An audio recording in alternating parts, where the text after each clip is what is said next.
आज ना मी ठरवलंच होतं काहीही होऊ दे मला, पण मी आज अंघोळ करणार नाही. खूप जास्त थंडी होती, पाण्यात हात घालूशी वाटत नाही. स्वयंपाक मी कसा करते माझं मला माहिती, आणि स्वयंपाकाला सुद्धा आहे ना काय करू कळतच नव्हतं. पण नंतर एक विचार केला, मस्त जे सगळ्यांच्या घरी असतं ना संडेला तेच करायचं आणि तेच दिवसभर खायचं. हो, मी आज इथे ना इडली करते.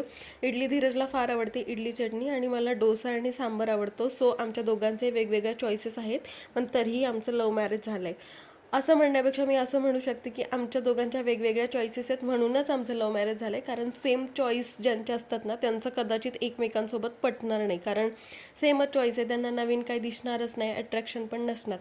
हां, तर मी विषय काढलाच आहे, तर मी हे सांगते की लव्ह मॅरेज आणि अरेंज मॅरेज हे दोन्हीसुद्धा चांगलं आहे. फक्त त्याच्यात आहे ना तुमचं प्रेम किती टिकतं ना ह्याला महत्त्व आहे. आणि काही जणांचं आहे ना अरेंज मॅरेज असेल तरीसुद्धा त्यांच्यात प्रेम असतं, आणि लव्ह मॅरेज असतं तरीसुद्धा प्रेम नसतं. सो हे नातं टिकवायचा प्रयत्न ना दोन्ही साईडनी झाला पाहिजे. त्याच्यात थोडीशी भांडणं, थोडी मजा मस्ती, सगळं असलंच पाहिजे, मग ते नातं खूप छान टिकतं.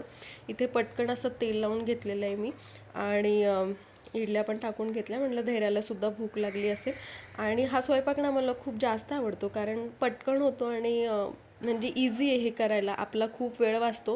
म्हणजे घरात ज्या कोणी लेडीज असतील ना त्यांनासुद्धा समजतच असेल की खूप इझी आहे, पटकन होऊन जातो, आणि त्यांना आनंदसुद्धा होतो. फक्त आहे ना मला नंतर प्रॉब्लेम हा आहे की हे इडलीचं भांडं घासायचा मला आधी इश्यू होता, पण आता आमच्या मावशी घासतात, त्याच्यामुळे मला तेही टेन्शन नाही आहे. हां, तर मी असं म्हणत होते की आमचं दोघांचंही लव्ह मॅरेज आहे, पण आमच्या दोघांमध्ये खूप जास्त अंडरस्टँडिंग आहे.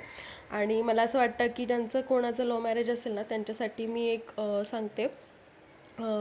तुम्ही ना कसंही असेल तरी तुम्ही दोघं एकमेकांना आधीपासून ओळखता, त्याच्यामुळे तुम्हाला तुमच्या दोघात किंवा अरेंज मॅरेजमध्ये सुद्धा दोघात आहे ना तिसरा नाही आला पाहिजे. मग ते रिलेटिव्ज असो, दोघांच्या साईडचे एकदम क्लोज रिलेटिव्ह असले तरीही दोघांमध्ये तिसरा नाही आला पाहिजे. तुमचं रिलेशन खूप छान टिकतं.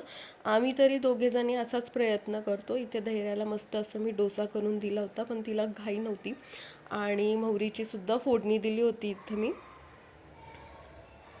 धीरजला अशी चटणी फार आवडते, आणि जे पण मी करते ना तो आवडीने खातो म्हणूनच मी करते, आणि मला आवडतं त्याच्यासाठी करायला. आता इथे बऱ्याचदा मी हे बोललेलं आहे, त्याच्यामुळे काहींना अतिशयोक्ती होत असेल. ठीक आहे, कसा वाटला व्लॉग? चला भेटूया नेक्स्ट व्लॉगमध्ये. Bye bye.